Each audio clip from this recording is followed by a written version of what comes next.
अखण्डमण्डलाकारं व्याप्तमयेन चराचरं तत्पदं दर्शितं येन तस्मै श्रीगुरवे नमः। सप्रेम जय श्री कृष्ण।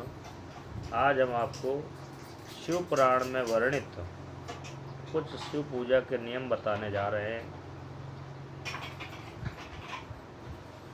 अग्राह्यं शिव नैवेद्यं पत्रं पुष्पं फलं जलं शालग्राम शिलासंगात् सर्वं याति पवित्रताम्।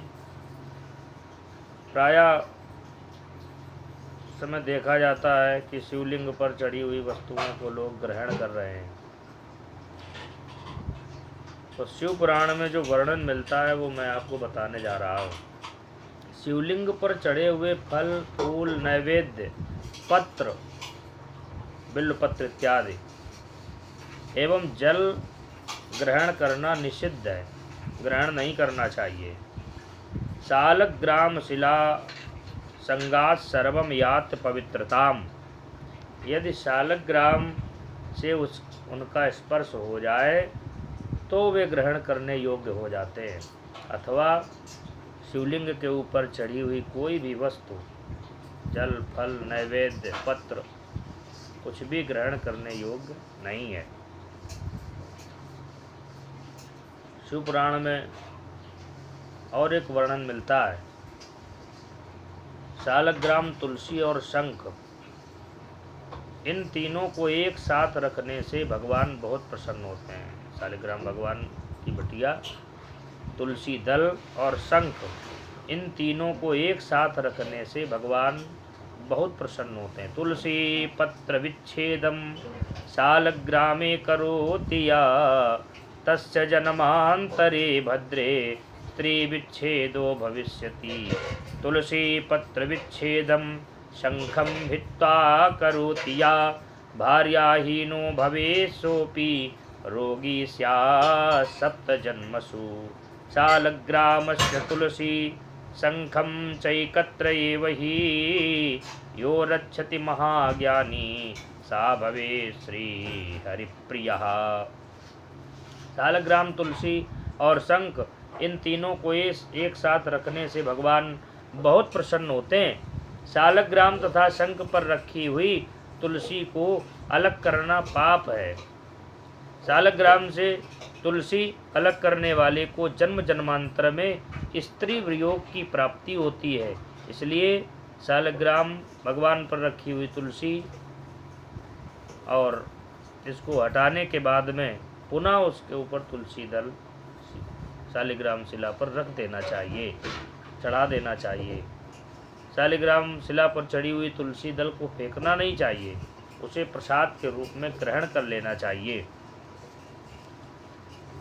शालग्राम भगवान की शिला से तुलसी अलग करने वाले को जन्म जन्मांतर में स्त्री वियोग की प्राप्ति होती है, और शंख से तुलसी दल अलग करने वाला भार्याहीन तथा 7 जन्मों तक रोगी होता है।